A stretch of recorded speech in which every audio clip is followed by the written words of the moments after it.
Hello बच्चों, नमस्कार। मैं Gopal sir, welcome to my YouTube channel Gopal sir classes. आप सभी बच्चों का एक बार फिर से स्वागत है मेरे YouTube channel Gopal sir classes में।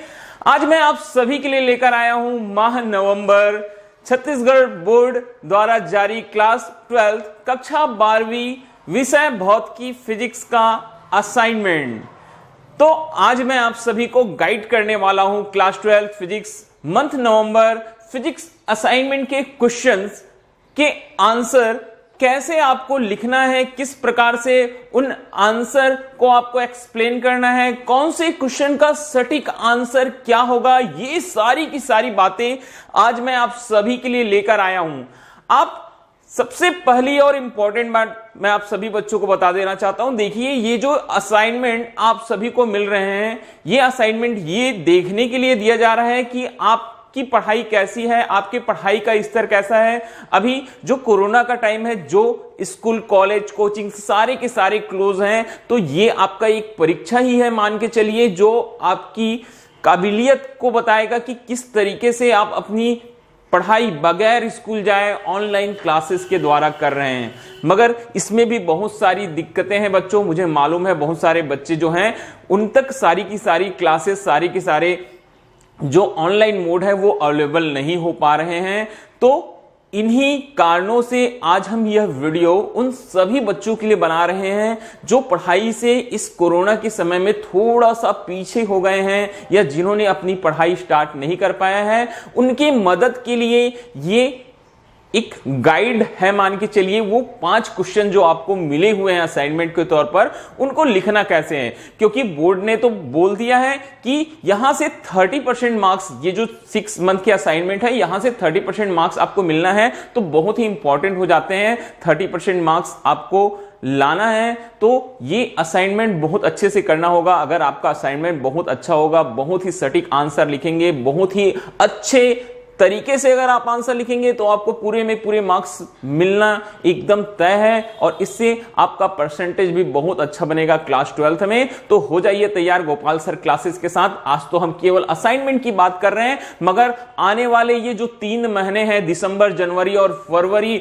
उसमें मैं क्लास 12 क्लास 10 जो बोर्ड क्लासेस हैं उसके हर चैप्टर के बहुत ही इंपॉर्टेंट क्वेश्चन जो नए ब्लूप्रिंट में आए हुए हैं, नए सिलेबस में आए हुए हैं, जो 30% सिलेबस हटाने के बाद में शामिल हुए हैं, वो सभी सब्जेक्ट्स में, चाहे आपका मैथ्स हो, केमिस्ट्री हो, फिजिक्स हो, गणित हो, 10वीं का विज्ञान हो, इंग्लिश हो, लेकर आने वाला हूं। तो ये 3 महीने गोपाल सर क्लासेस के साथ आप सभी बच्चों के लिए होने वाले हैं, बहुत ही महत्वपूर्ण। इसके लिए आपको बस इतना करना होगा बच्चों कि आप हमारा चैनल सब्सक्राइब कीजिए और अपने फ्रेंड्स के साथ, अपने कलीग के साथ, जितने भी जानते हैं क्लास 12 क्लास 10 क्लास 9 क्लास 11 में जो बच्चे हैं, जो एनसीईआरटी कोर्स कर रहे हैं, जो सीजी बोर्ड के हो सकते हैं, अदर स्टेट बोर्ड के हो सकते हैं, जिनके पास एनसीईआरटी कोर्स अवेलेबल है हिंदी मीडियम में, उन सभी को बोलिए कि आप हमारा चैनल सब्सक्राइब कीजिए, गोपाल सर क्लासेस सब्सक्राइब कीजिए, क्योंकि हम आपके लिए बहुत ही महत्वपूर्ण टॉपिक्स लेकर आने वाले हैं।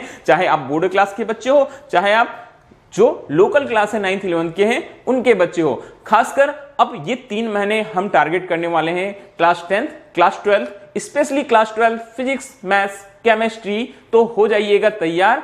उसके लिए आपको करना पड़ेगा हमारा चैनल सब्सक्राइब। आप सर्च करके देख सकते हैं फिजिक्स बाय गोपाल सर, आपको लिंक मिल जाएगा। आप चैनल सब्सक्राइब कीजिए, अपने फ्रेंड्स को बताइए और हमारे साथ ये 3 महीने बने रहिए। मैं आपको गारंटी देता हूं, मैं हर रोज डेली आपको 2 से 3 वीडियो लाऊंगा। कुछ मोटिवेशनल वीडियो रहेगा, आपको मैं बताऊंगा कैसे आपको 100% मार्क्स के लिए तैयारी करना है। क्योंकि अगर आप 100% मार्क्स के लिए जाएंगे तो श्योरली मान के चलना आपका 90 से 95, 96, 98, 99% तक जरूर कोर्स कवर होगा और आपके मार्क्स भी आएंगे। ये गारंटी मेरी है, मेरे 10 इयर्स का एक्सपीरियंस ये बोलता है कि जरूर आपको मैं वो नंबर, वो मुकाम दे सकता हूं, क्योंकि मेरे पास वो बच्चे निकले हुए हैं जो 95, 96, 90% ये सारे परसेंट लेकर आए हैं पिछले 10 सालों में।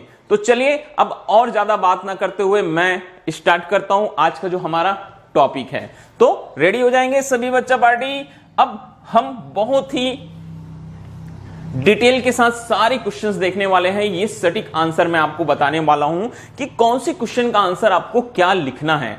तो सबसे पहला जो प्रश्न आपको मिला हुआ है जो आपके क्वेश्चन पेपर में है वो प्रश्न है बेटा, भंवर धाराएं किसे कहते हैं, इसके 3 उपयोग लिखिए। ये प्रश्न आता है चैप्टर विद्युत चुंबकीय प्रेरण से, इलेक्ट्रोमैग्नेटिक इंडक्शन से, कि भंवर धाराएं क्या होती है। तो देखिए, जब आपको भंवर धाराएं या एडी करंट का आंसर लिखना होगा तो आप किस तरह से लिखेंगे। सबसे पहले आप 2 से 3 लाइन में आप परिभाषा लिख देंगे। बहुत बड़ा आंसर आपको लिखने की जरूरत नहीं है, जैसे हम बताते जा रहे हैं बेटा उसके हिसाब से आप लिखते जाएंगे। यहां तो मैंने डायग्राम बना दिया, आप डायग्राम नहीं बनाएंगे तब भी आपको चलेगा। तो देखिएगा, भंवर धारा की परिभाषा क्या बोलती है या भंवर धाराएं होती क्या चीज है।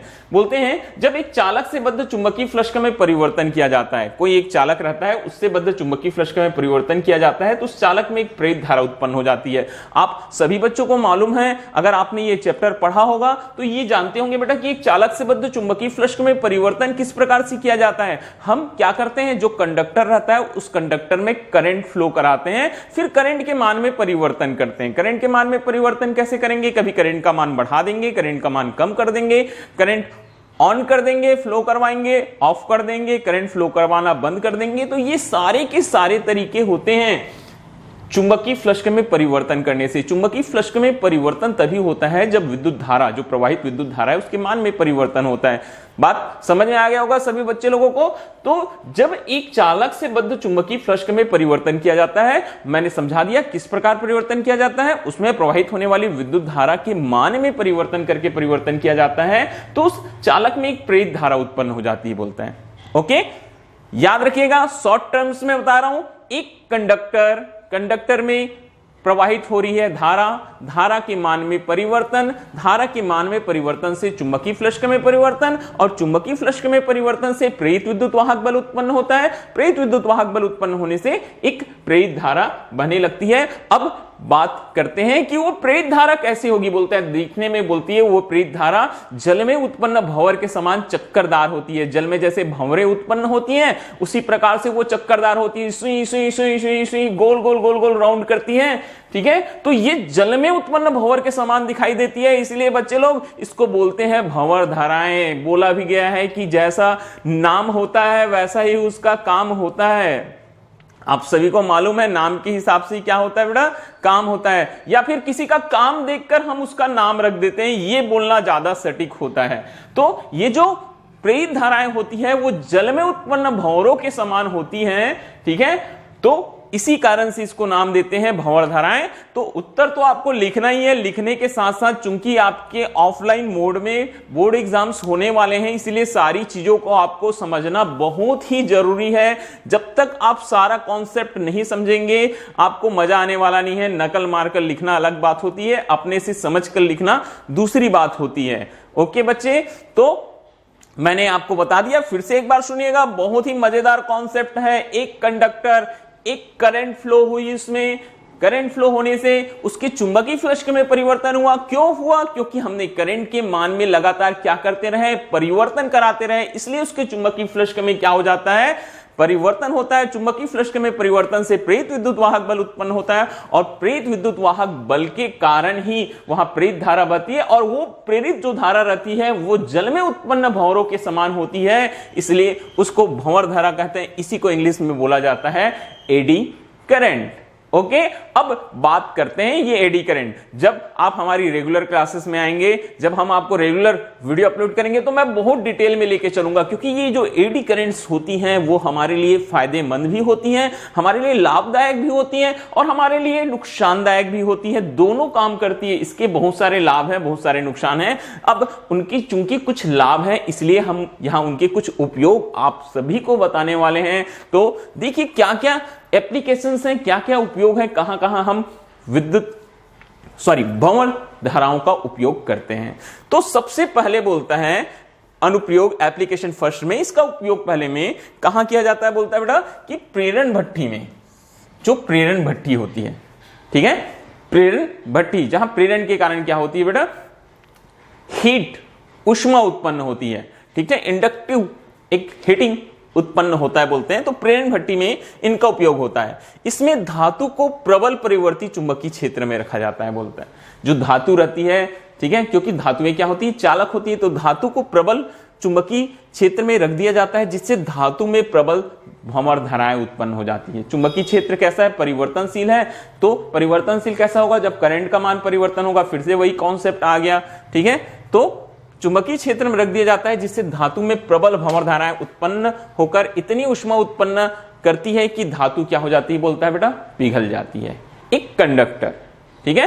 प्रेरण भट्ठी, भट्ठी में काम क्या होता है, भट्ठी का काम यही रहता है, भट्ठी मतलब आग का एक ढेर है, उसका काम क्या होता है, किसी भी चीज को क्या करना, पिघलाना, ठीक है।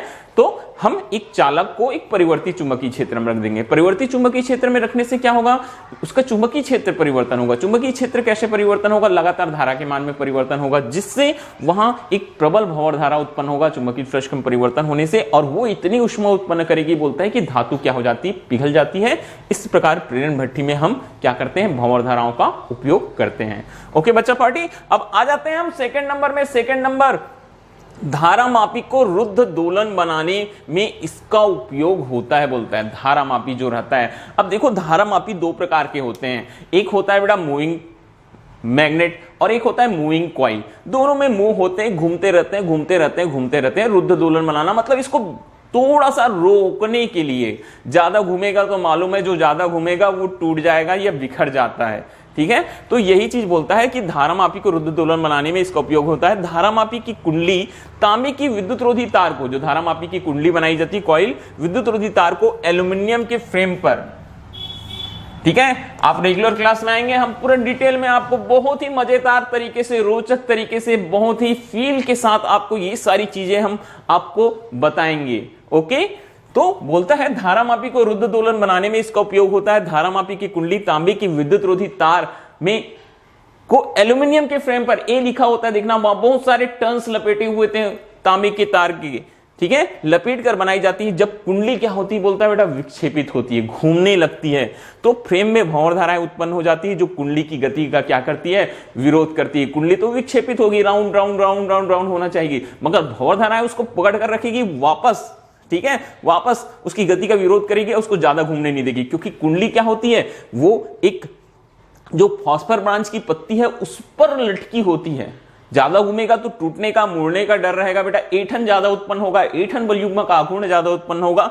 तो यहां जो भंवर धाराएं रहती है वो काम यही करती है कि कुंडली को विक्षेपित जब होती रहती है तो उसकी गति का विरोध करती है, अतः कुंडली विक्षेपित होकर शीघ्र ही उपयुक्त स्थिति में क्या हो जाती है, बोलता है, रुक जाती है। इस तरह से धारामापी को रुद्ध दोलन मतलब कम दोलन वाला बनाने में यूज किया जाता है, किसका, भंवर धाराओं का।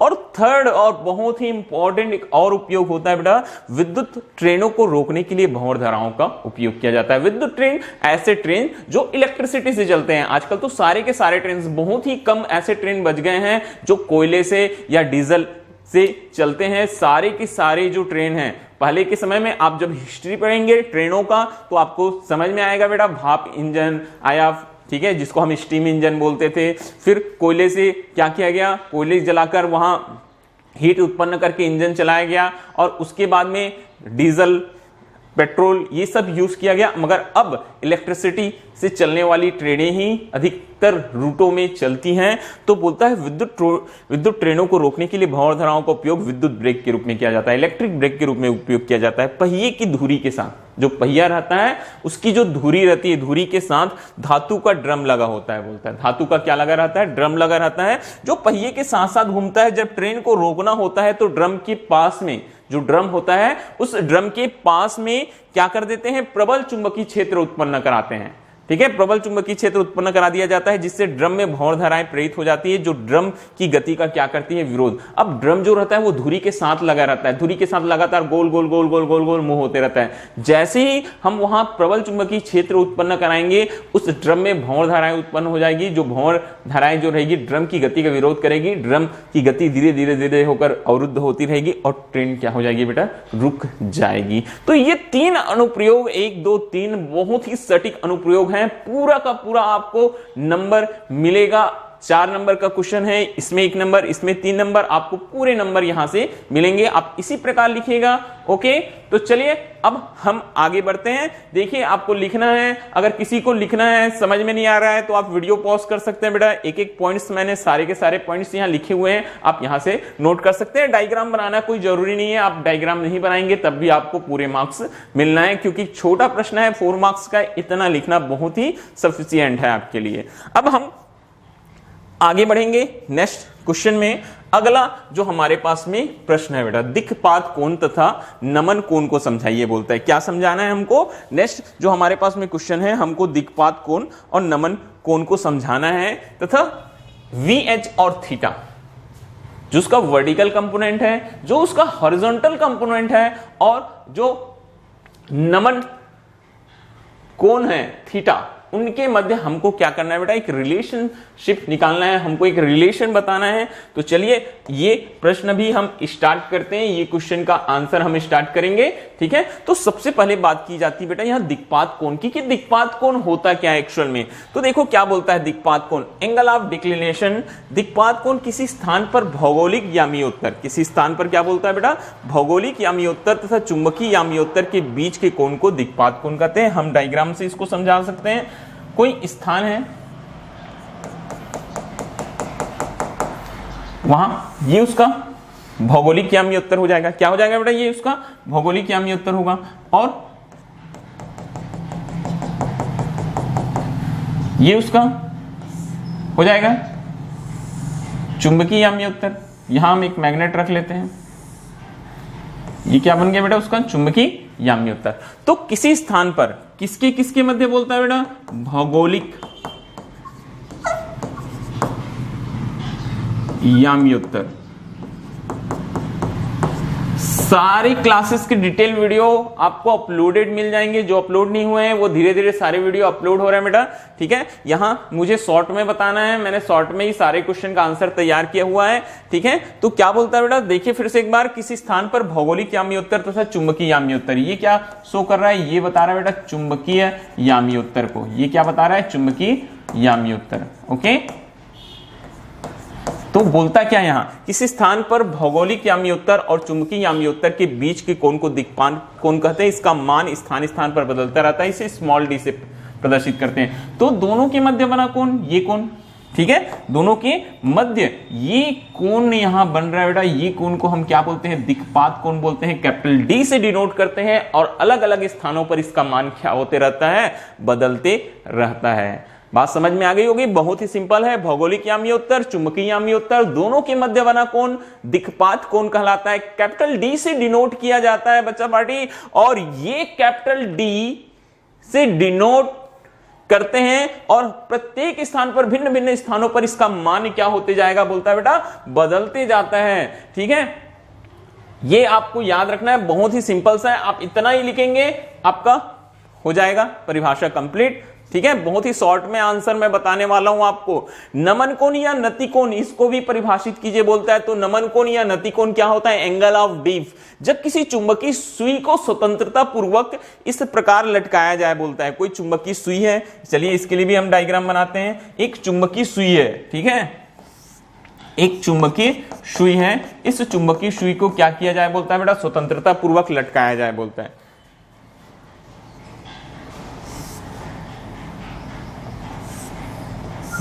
ये चुंबकीय सुई,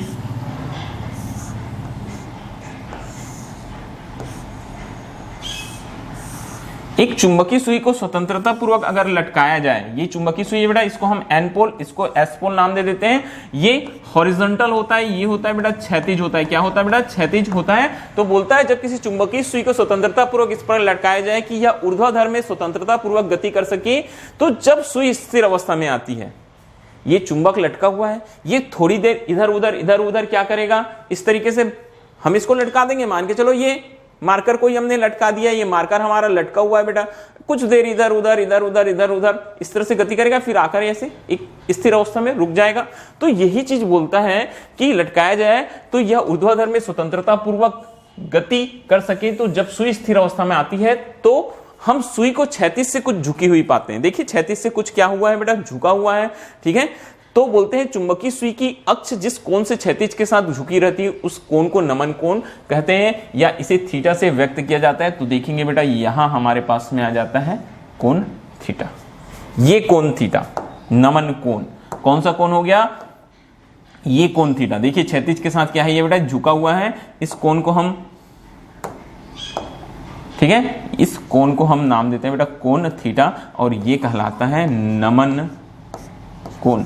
परिभाषा के हिसाब से आप डायग्राम बनाते रहेंगे। फिजिक्स में डायग्राम का बहुत ही महत्व होता है। सभी बच्चों से मैं बोल देता हूं, जितना डायग्राम आप बनाएंगे उतना क्लियर होते जाएगा। ठीक है, ये चुंबकीय सुई लटका दिए, जब स्थिर अवस्था में रहेगा तो किसके साथ बोलता है बेटा, ये जो सीधी रेखा दिखाई दे रही है ये क्षैतिज है, हॉरिजॉन्टल बोलते हैं, एच से डिनोट किया जाता है। इसके साथ जो कोण बनाता है, ये कोण बन रहा है, देखो इधर बहुत छोटा सा कोण, प्यारा सा कोण बन रहा है इधर थीटा। ये थीटा क्या कहलाया? नमन कोण कहलाता है। ओके, तो पहला काम है यहां प्रश्न में हमको दोनों को समझाना है, दिक्पात कोण तथा किसको समझा दिए हमने, नमन कोण को समझा दिया कि दिक्पात कोण नमन कोण को समझाइए। VH और थीटा के मध्य संबंध ज्ञात कीजिए बोलता है, तो दिक्पात कोण बता दिया बेटा, भौगोलिक याम्योत्तर चुंबकीय याम्योत्तर के मध्य बना कोण दिक्पात कोण। और जब किसी चुंबकीय सुई को स्वतंत्रता पूर्वक लटकाया जाता है तो चुंबकीय सुई क्षैतिज के साथ जो कोण बनाती है वो उसका क्या होता है, नमन कोण कहलाता है। मैं बार बार बोल रहा हूं, डिटेल में वीडियो चाहिए तो 3 महीने हमारे साथ बने रहेंगे। टारगेट कर रहे हैं हम 2021 बोर्ड एग्जाम्स को, आप सभी के लिए फ्री। आप सभी गोपाल सर के साथ में बने रहिए 3 महीने, आपके मार्क्स आएंगे 90% से एबो। ये हमारा आप सभी से वादा है, क्योंकि हमारा काम ही है शिक्षा फैलाना है, हमको शिक्षा देना है, और हम मुहिम में चले हुए हैं फ्री एजुकेशन के, मुफ्त शिक्षा के आप सभी के लिए फ्री है। यहां कोई पेड कोर्स नहीं है बेटा, ये सभी के लिए है। इसीलिए मैं चाहता हूं कि आप सभी बच्चे मेरा जो कोर्स है, मेरा जो चैनल है वो अधिक से अधिक बच्चों तक फैलाएं ताकि सभी को फायदा हो। यहां क्लास 9, 10, 11, 12 मैथ साइंस टोटल आपको सारा का सारा मटेरियल आने वाले 3 महीनों में अवेलेबल होने वाला है, जो आपको बोर्ड एग्जाम, लोकल एग्जाम, जो बच्चे 11वीं में, अगर आप मान के चलिए जनरल प्रमोट हो जाते हैं तब भी आपके काम आएगा, क्योंकि बगैर 11वीं पढ़े 12वीं आपको कुछ भी समझ में आने वाला नहीं है। तो इस तरीके से अब हम फिर से आगे बढ़ते हैं। ठीक है, देखो भाई मैं बीच बीच में अपना विज्ञापन करते ही रहूंगा, आप समझते जाएंगे। 2 चीजें हमने बता दी है। यहां एक और महत्वपूर्ण काम करना है बेटा, HV और थीटा में संबंध निकालना है, क्योंकि प्रश्न में बोला गया है कि tan theta is equal to V/H को प्रूव कीजिए। ठीक है, तो देखिए यहां मैंने बताया था एक चुंबकीय सुई लटका हुआ है।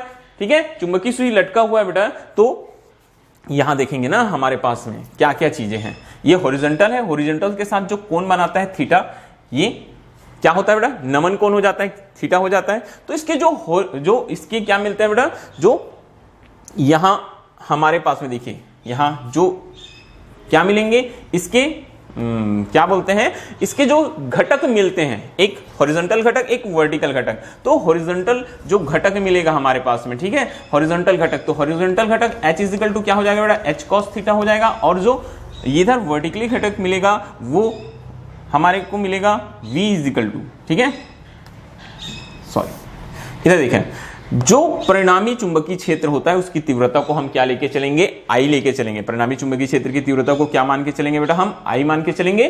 तो इसका जो कौन सा घटक हॉरिजॉन्टल घटक है वो हो जाता है H is equal to I cos theta, 2 घटकों में वियोजित कर देते हैं। और जो इसका वर्टिकल घटक है वो हो जाता है बेटा V is equal to I sin theta. इस तरीके से 2 घटकों में वियोजित कर देंगे।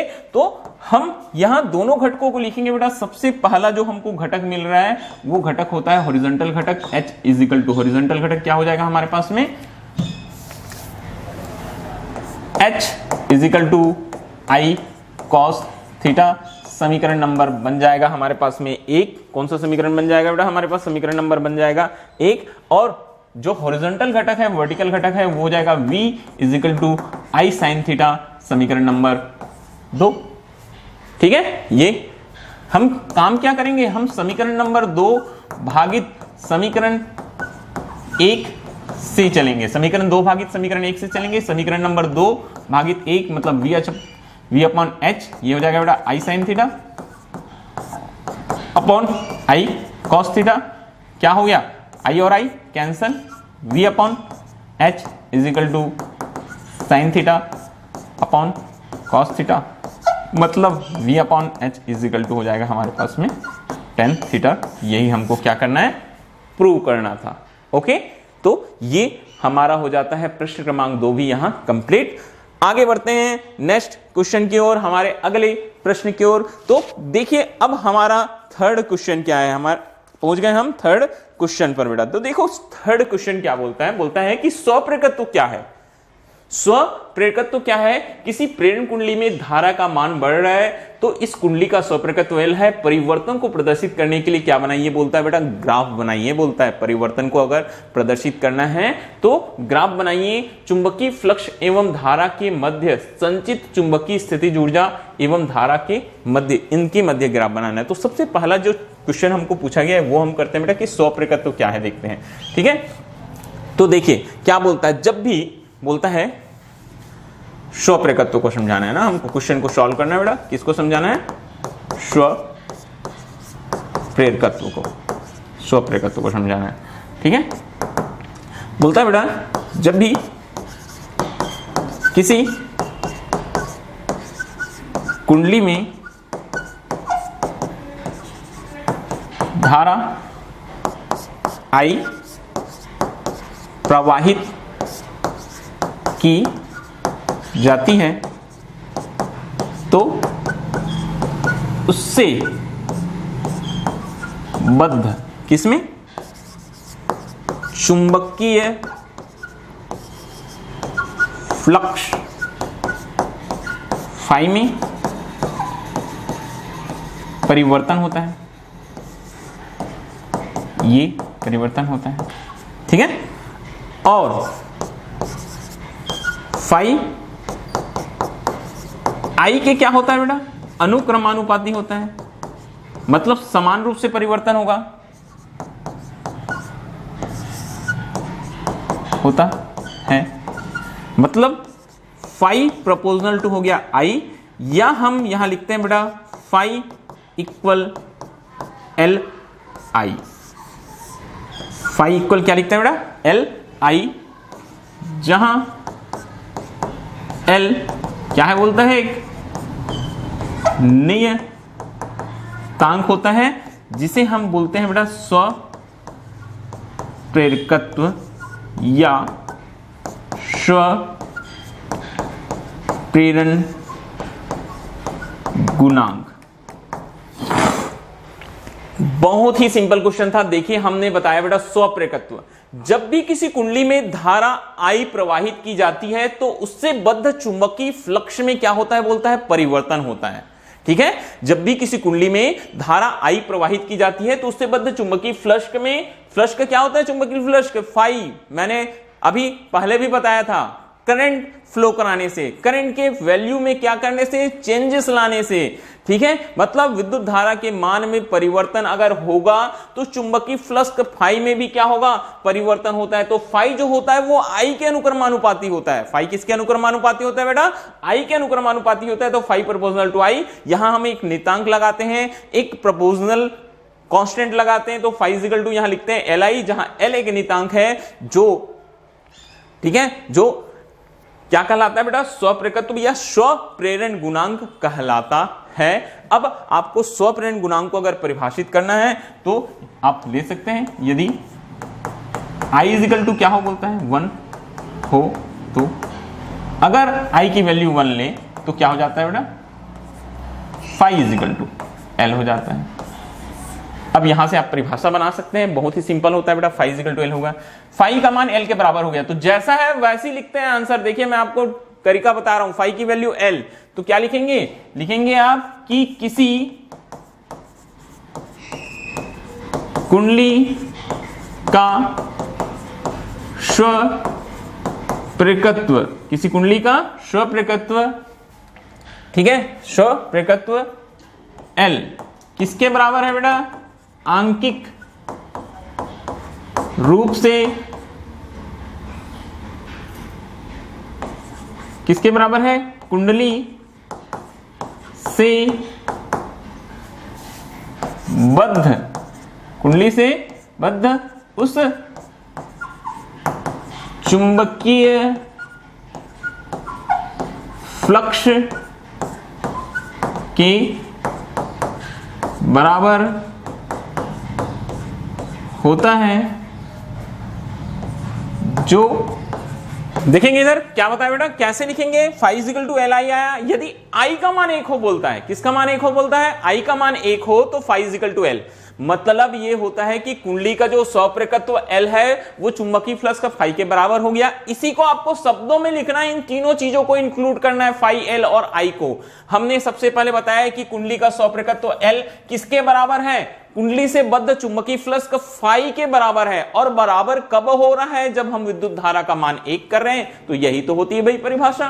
कैसे, किसी कुंडली का सौप्रकत्व L आंकिक रूप से कुंडली से बद्ध उस चुंबकीय फ्लक्स के बराबर होता है, बोलता है जो इकाई धारा प्रवाहित करने पर क्या होता है बेटा, उत्पन्न होता है। किसी भी कुंडली का जो सौप्रकत्व L होता है वो आंकिक रूप से कुंडली से बद्ध उस चुंबकीय फ्लक्स के, क्योंकि फाई बराबर हो गया L के, कब बराबर हुआ, जब हमने इकाई का मान क्या कर दिया, 1 कर दिया। इस तरीके से हम सौप्रकत्व को क्या कर सकते हैं, परिभाषित कर सकते हैं। सबसे बढ़िया और सबसे अच्छा तरीका है। देखो अब बोलेंगे कई बच्चे थोड़ा सा वो करते हैं, सर आंसर बड़ा हो गया, भाई सब्जी भाजी नहीं है, काट छाट कर दिए, आंसर छोटा कर दिए। जो आंसर है वही सटीक आंसर आपको लिखना होगा, तब आपको मार्क्स मिलेगा। ऐसा नहीं है, ठीक है, 1 नंबर का क्वेश्चन है सर, तो एक काम करते हैं ना, आधा लिख देते हैं, आधा को छोड़ देते हैं, ऐसा नहीं है, ठीक है। अब क्या है, कोई घोड़ा रहेगा, पीछे का पोर्शन हटाकर अलग कर दिए, सामने अलग दिख रहा है, समझ में ही नहीं आएगा घोड़ा है कि हाथी है। या घोड़ा है, सामने को अलग कर दो, पीछे पोर्शन रखो, समझ में नहीं आएगा खच्चर है कि घोड़ा है या गधा है। तो पूरा हमको दिखाना पड़ेगा। अब यहां नंबर का खेल थोड़ा सा इग्नोर करना पड़ेगा हमको। अब देखो इसी क्वेश्चन के साथ में हमको दिया है चुंबकीय फ्लक्स एवं धारा के मध्य क्या बनाइए, बोलता है बेटा ग्राफ बनाइए, ठीक है। ठीक है, क्या बोला है बेटा, चुंबकीय फ्लक्स और धारा की मध्य ग्राफ बनाओ बोलता है, चुंबकीय फ्लक्स और धारा के मध्य ग्राफ बनाओ बोलता है। तो देखो बेटा कैसे बनाएंगे, हम 2 एक्सिस लेके चलेंगे बेटा, ये इस तरह से, ठीक है। एक एक्सिस में विद्युत धारा I और दूसरे चुंबकीय फ्लक्स फाई, ये मूल बिंदु O होता है बेटा। अब यहां हमने पढ़ा है कि जो फाई होता है वो I के क्या होता है बेटा, प्रोपोर्शनल होता है। फाई किसके प्रोपोर्शनल होता है, I के प्रोपोर्शनल होता है, ठीक है। फाई प्रोपोर्शनल होता है I के, और फाई इक्वल क्या होता है बेटा, LI, ये हमने अभी पढ़ा है, फाई इक्वल टू LI। तो दोनों के दोनों प्रोपोर्शनल है, फाई और I। जहां भी दो चीजें अनुक्रमानुपाती होती, मतलब दोनों का मान साथ साथ बढ़ता है, साथ साथ घटता है, मतलब परिवर्तन एक समान होता है। अगर मान के चलो विद्युत धारा का मान बढ़ाएंगे तो चुंबकीय फ्लक्स में परिवर्तन भी बढ़ेगा, अगर विद्युत धारा का मान कम करेंगे तो चुंबकीय फ्लक्स में जो परिवर्तन हो रहा है वो भी कम हो जाएगा। तो यहां दोनों एक दूसरे के क्या है बेटा, प्रोपोर्शनल है। तो इसके लिए हमको क्या मिलता है बेटा, एक सीधी रेखा प्राप्त होगी, और ये जो सीधी रेखा है वो क्या बताती है कि फाई प्रोपोर्शनल होता है किसके, I के, ठीक है। सीधी रेखा ग्राफ में हमको मिली बेटा, सरल रेखा, ओके। अब बात करते हैं हम दूसरे ग्राफ की बेटा। दूसरा ग्राफ B, संचित चुंबकीय स्थितिज ऊर्जा, संचित चुंबकीय स्थितिज ऊर्जा एवं धारा। तो देखिए इसमें U इजिकल टू हमारे पास फार्मूला आता है बेटा ऊर्जा के लिए, हाफ L I स्क्वायर। तो हाफ तो कांस्टेंट होता है और L भी क्या है, एक नियतांक है जिसे हमने स्वप्रेरण गुणांक बोला। तो यहां से हमको क्या पता चलता है बेटा कि U प्रोपोर्शनल होता है किसके, I स्क्वायर के। U प्रोपोर्शनल होता है I स्क्वायर के, और इस तरह से जब भी कोई स्क्वायर वाला फार्मूला बनता है हमारे पास, ठीक है, जब आप मैथ्स में आएंगे तो मैथ्स की क्लास में ये भी हम डिटेल से बताएंगे बेटा, ठीक है। स्क्वायर वाला फार्मूला बनता है तो जो ग्राफ बनेगा बेटा, यहां भी हमको दो चीजों के मध्य ग्राफ बनाना है बेटा। किसके मध्य ग्राफ बनाना है, यहां I और इधर हम रख लेंगे बेटा U। तो ये ग्राफ कुछ इस तरह से आकृति लेते हुए बनाएंगे। क्या बोलते हैं इस आकृति को बेटा, परवलय बोलते हैं। तो हम बोल सकते हैं कि जो ग्राफ बनेगा वो परवलयाकार होगा, परवलयाकार होगा। अब यहाँ इंपॉर्टेंट बात यही है, आपको फार्मूला शो करना पड़ेगा, तब तो सामने वाले को समझ में आएगा कि आपने ग्राफ कैसे बनाया। अगर प्रोपोर्शनल आ रहा है फाई प्रोपोर्शनल टू आई तो एक सीधी रेखा मिली, और यू प्रोपोर्शनल आ रहा है किसके, आई स्क्वायर के, तो हमको एक परवलय का आकार मिला। तो ये होता है बेटा सटीक आंसर देना, या एकदम सही आंसर देना, जितना पूछता है उसका सही जवाब देना। ओके, तो चलिए और आगे बढ़ते हैं बेटा नेक्स्ट क्वेश्चन की ओर, हमारे अगले प्रश्न की ओर हम पहुंच गए हैं। प्रश्न क्रमांक 4, चुंबकीय आघूर्ण को स्पष्ट कीजिए। चुंबकीय द्विध्रुव के रूप में धारा लूप के लिए चुंबकीय आघूर्ण का क्या ज्ञात कीजिए बोलता है, व्यंजक, और साथ ही साथ एम्पियर चक्र क्या है इसको हमको बताना है। तो देखो बेटा चुंबकीय आघूर्ण क्या होता है, बोलता है किसी धारा लूप का चुंबकीय आघूर्ण का परिणाम। कोई धारा लूप रहता है तो वहां जो चुंबकीय आघूर्ण रहता है उस चुंबकीय आघूर्ण का परिणाम हम सॉल्यूशन में लिखेंगे। सबसे पहले हमको बताना है बेटा क्या समझाना है, चुंबकीय आघूर्ण को। ओके, चुंबकीय आघूर्ण, चुंबकीय आघूर्ण को हम डिनोट करते हैं बेटा कैपिटल एम से। ठीक है, किससे डिनोट करते हैं हम, कैपिटल एम से। तो क्या बोलता है, चुंबकीय आघूर्ण किसी धारा लूप में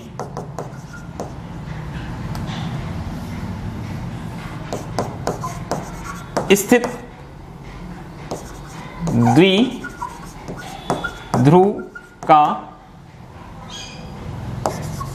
चुंबकीय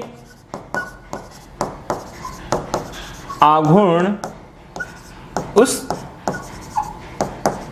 धारा लूप में बहने वाली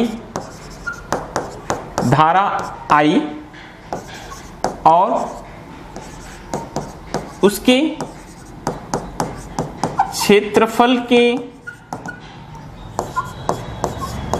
परिमाण के गुणनफल के बराबर होती है बोलता है,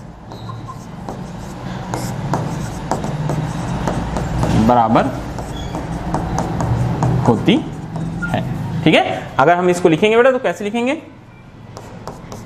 m इज इक्वल टू, ठीक है क्या लिखेंगे बेटा, vector m is equal to, ठीक है I वेक्टर किसका, चुंबकीय आघूर्ण m, बहने वाली धारा और क्षेत्रफल a के गुणनफल के क्या हो गई, बराबर हो गई। ठीक है, इस तरीके से। अब व्यंजक की बात करते हैं, किसके व्यंजक बोलता है बेटा, चुंबकीय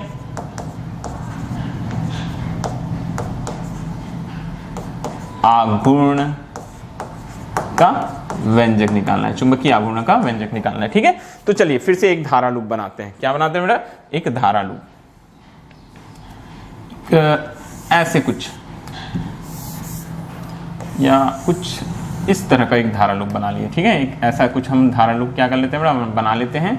एक धारा लूप है, इसमें जो फ्लो होने वाली करंट है बेटा, ये कितनी, सॉरी धारा लूप में फ्लो हो रही ना करंट, करंट कितनी फ्लो हो रही है मान के चलते हैं, आई करंट फ्लो हो रही है। और इसका जो क्षेत्रफल है वो क्षेत्रफल क्या है बेटा, ए है। क्षेत्रफल क्या है बेटा, ए है, ये मान के चलेंगे। ठीक है, ये क्या शो कर रहा है बेटा, ये क्षेत्रफल को दिखा रहा है। किसको दिखा रहा है, ये क्षेत्रफल को शो कर रहा है, ये इस तरीके से। तो चलिए बात करते हैं, बात समझ में आई, फिर से एक बार सुनिएगा बेटा। चुंबकीय आघूर्ण क्या बताएं, चुंबकीय आघूर्ण कैपिटल एम, किसी धारा लूप में स्थित द्विध्रुव का चुंबकीय आघूर्ण उस धारा लूप में बहने वाली धारा I और उसके क्षेत्रफल के परिमाण के गुणनफल के बराबर होती है बोलता है। ठीक है, तो चलिए अब चुंबकीय द्विध्रुव आघूर्ण के लिए हमको व्यंजक निकालना है। मान लेते हैं एक चुंबकीय क्षेत्र B में, कहां से स्टार्ट करेंगे बेटा, मान लो एक चुंबकीय, मान लो एक चुंबकीय क्षेत्र वेक्टर B में, ठीक है, एक चुंबकीय क्षेत्र कहां बोलता है बेटा, वेक्टर B में क्षेत्रफल वेक्टर A वाला धारा लूप। ठीक है, वेक्टर A वाला क्या बोलता है बेटा, धारा लूप, A क्षेत्रफल वाला एक वृत्ताकार धारा लूप, धूप कर दिया, इसको लूप करना है, धारा लूप स्थित है जिसमें कितनी धारा प्रवाहित हो रही है, जिसमें आई धारा क्या हो रही है बोलता है बेटा, प्रवाहित हो रही है, जिसमें आई धारा प्रवाहित हो रही है। ठीक है, दिखाई दे रहा है। यहां चुंबकीय क्षेत्र को क्या मान के चले बेटा, वेक्टर बी मान के चलते हैं, क्षेत्रफल ए है और धारा कितनी प्रवाहित हो रही है, आई धारा प्रवाहित हो रही है। कितनी धारा प्रवाहित हो रही है, आई धारा प्रवाहित हो रही है।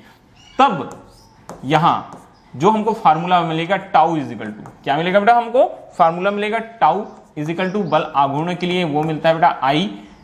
ठीक है, क्या मिलता है, I into vector A cross हो जाता है बेटा vector B. Tau is equal to क्या मिलता है, I into vector A cross B. समीकरण नंबर 1। ठीक है, समीकरण नंबर 1। ठीक है,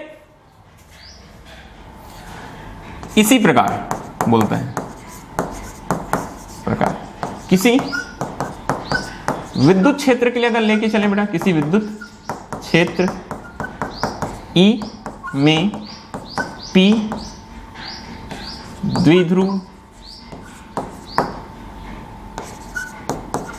आघूर्ण का क्षेत्र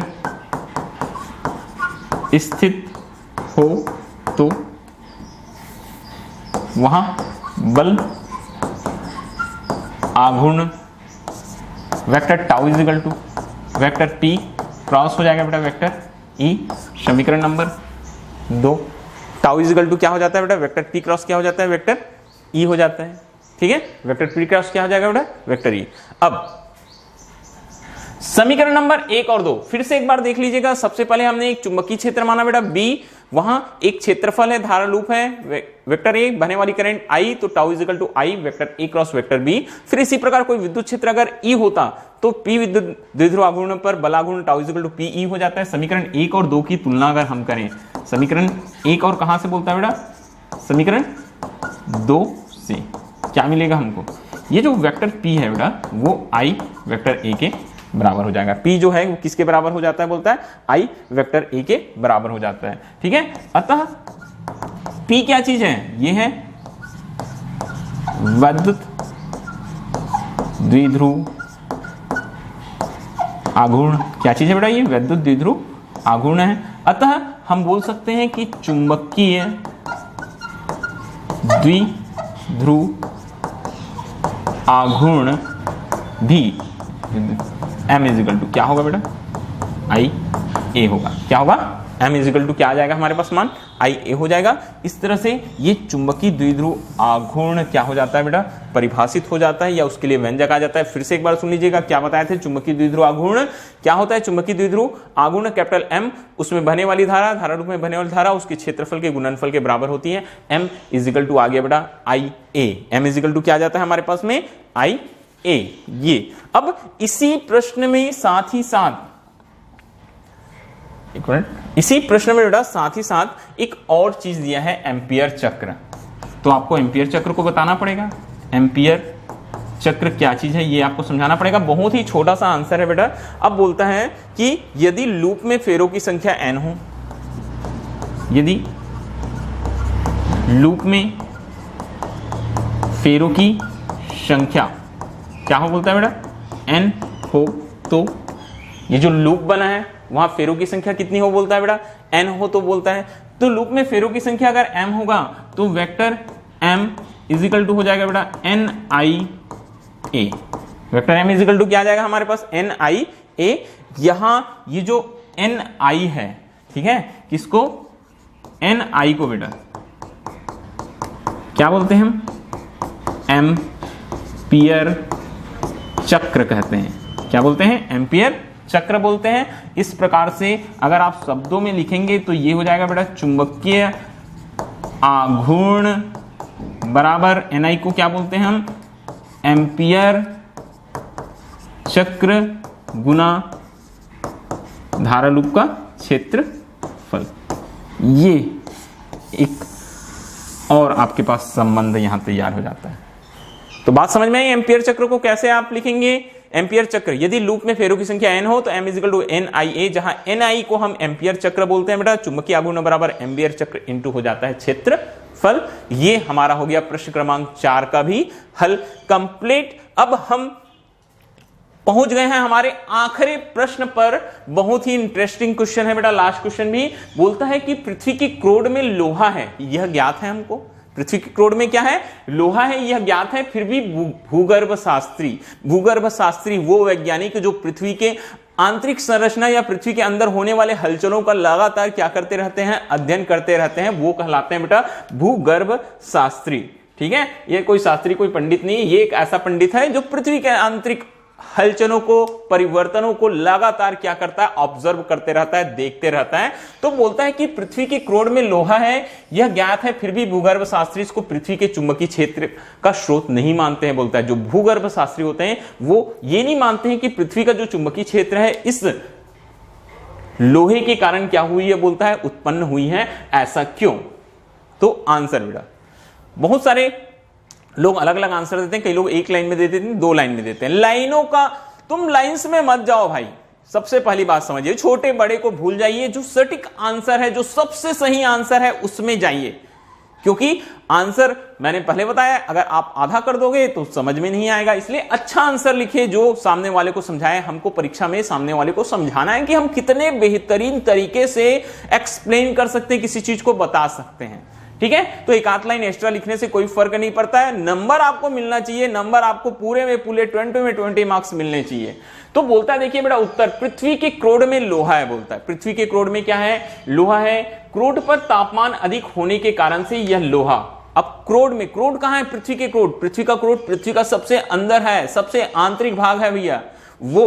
तो पृथ्वी के क्रोड में लोहा है, क्रोड पर तापमान अधिक होने के कारण। बोलता है क्रोड का तापमान अगर अधिक है तो यह लोहा द्रव अवस्था में होता है। बोलता है तापमान अधिक है तो जो लोहा होता है वो द्रव अवस्था, मतलब पिघल जाया रहता है। टेम्परेचर अधिक है तो मालूम है टेम्परेचर अधिक होने से पिघल जाएगा बेटा। ठीक है, द्रव अवस्था में होता है और पिघली अवस्था में, द्रव अवस्था में होता है और पिघली अवस्था में बोलता है कि कोई लौह चुंबकीय पदार्थ चुंबकीय गुणों का प्रदर्शन नहीं करता है। क्यों? क्योंकि गलित लोहे का ताप क्यूरी ताप से क्या होता है? बोलता है बेटा अधिक होता है। बात समझ में आ रही है? अगर बोलता है पृथ्वी के क्रोड में लोहा है तो क्रोड पृथ्वी का आंतरिक भाग होता है, वहां का टेम्परेचर बहुत अधिक होता है। वो लोहा कैसे रहता है बेटा? द्रव अवस्था में रहता है, क्योंकि अधिक ताप होने से वो पूरा का पूरा पिघल जाता है। इसलिए कोई भी जो पिघली अवस्था में लौह चुंबकीय पदार्थ होता है वो चुंबकीय गुणों का प्रदर्शन नहीं कर पाता, क्योंकि गलित लोहे का ताप जो रहता है वो क्यूरी ताप से क्या हो जाता है? बोलता है अधिक हो जाता है, वो अपना चुंबकत्व खो देता है। अतः इसकी प्रकृति लौह चुंबकीय नहीं होती। इस कारण से भूगर्भ शास्त्री लोहा को पृथ्वी के चुंबकीय क्षेत्र का स्रोत नहीं मानते हैं। सभी बच्चों को आंसर बहुत अच्छे से समझ में आया होगा। मैंने पूरा रीजन लिखा हुआ है कि क्रोड पर तापमान अधिक होता है, लोहा पिघल जाता है और पिघली अवस्था में लौह चुंबकीय पदार्थ जो रहता है चुंबकीय पदार्थ के गुणों का प्रदर्शन नहीं करता। रीजन है कि गलित लोहे का जो क्यूरी ताप, गलित लोहे का ताप होता है वो क्यूरी ताप से अधिक हो जाता है, वो चुंबकत्व का प्रदर्शन नहीं कर पाता। इसलिए भूगर्भ शास्त्री ऐसा मानते हैं कि वो पृथ्वी के चुंबकीय क्षेत्र का स्रोत नहीं होता है। ओके, ये पहला क्वेश्चन दिया। इसी में देखो एक और क्वेश्चन आ बा स करके 3 क्वेश्चन दिए गए हैं। दूसरे क्वेश्चन में बोलता है कि एक परिपथ में, एक जो परिपथ है बेटा, एक परिपथ में 0.1 सेकंड में धारा में परिवर्तन हो रहा है, वो 5 एम्पियर से 0 एम्पियर तक गिरती है। यदि औसत प्रेरित विद्युत वाहक बल 200 वोल्ट है तो परिपथ में स्वप्रेरकत्व का मान ज्ञात कीजिए। तो चलिए बेटा, स्वप्रेरकत्व का मान ज्ञात करना है तो हमारे पास में क्वेश्चन को हल करते हैं बेटा। हमारे पास में इस क्वेश्चन को सॉल्यूशन करना पड़ेगा। सबसे पहले हम सूत्र की बात करते हैं कि हमारे पास में सूत्र क्या है।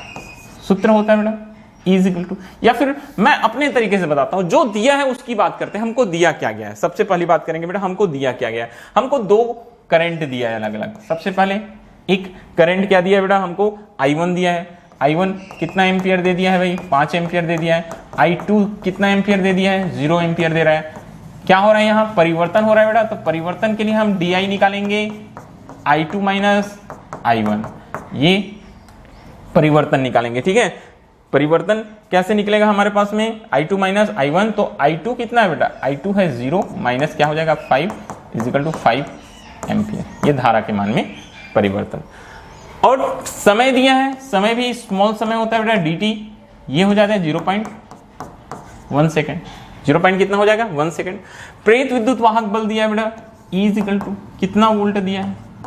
200 वोल्ट दिया है। अब मैं बात करता हूं सूत्र की। मुझे सूत्र पहले से मालूम था, अगर आपको सूत्र मालूम नहीं है तो सूत्र लगा दीजिए, तब आपको पता चलेगा कि क्या क्या चीजों की आपको जरूरत है। ठीक है, सूत्र है बेटा E is equal to minus L D I upon D T. ठीक है, तो देखिए हमको सारी चीजों की वैल्यू मालूम हो गई। E इजिकल टू हम रखेंगे बेटा 200 माइनस एल, हमको मालूम नहीं है, यही तो हमको निकालना है एल की वैल्यू। डी आई हमको मिला है बेटा -5 और डी टी 0.1। तो ये माइनस माइनस प्लस हो जाएगा और एल की वैल्यू बेटा 200 गुना 0.1, ये 0.1 क्रॉस मल्टीप्लिकेशन हो जाएगा, ये प्लस हो गया बेटा, ये 5 नीचे आ जाएगा, ये 5 एकम 5 चौक 20, 0 40, 40 एकम 40, एक अंक के बाद दशमलव 4.0, ये आ जाएगा बेटा हेनरी। और L इजिकल टू जो स्वप्रकत्व है वो आ रहा है हमारे पास 4 हेनरी, क्योंकि स्वप्रकत्व का मात्रक होता है हेनरी। ये आ गया बेटा हमारे पास 4 हेनरी। बहुत ही सिंपल आंसर था, ये आंसर भी हो गया आपका कंप्लीट। आखिरी पड़ाव पर पहुंच चुके हैं, लास्ट क्वेश्चन पर। बहुत सारे हमने आपको समझा दिए। निम्न स्थिति के लिए प्रेरित विद्युत धारा की दिशा प्रगुक्ति प्रेडिक्ट कीजिए बोलता है। ये जो डायग्राम दिया है वहां हमको विद्युत धारा की दिशा बताना है बोलता है, जो विद्युत धारा की दिशा है वो बताना है। यहां देखिए डायग्राम हमको दिया है, धारा आई में एक अचर दर में कमी बोलता है। देखिए बेटा यहां आंसर क्या होगा, उत्तर में यही होगा कि कोई प्रेरित धारा नहीं होगी, क्योंकि क्षेत्र रेखाएं उसी लूप के तल में स्थित हैं। ये जो क्षेत्र रेखाएं हैं वो तल के कैसी है बेटा, समांतर दिखाई गई हैं, इसलिए यहां धारा का मान क्या हो जाएगा, 0 हो जाएगा। धारा का मान क्या हो जाएगा, 0, क्योंकि विद्युत धारा कहां उत्पन्न होती, जब ये तल के क्या हो जाती, क्षेत्र रेखाएं लंबवत होती, तभी धारा आएगा।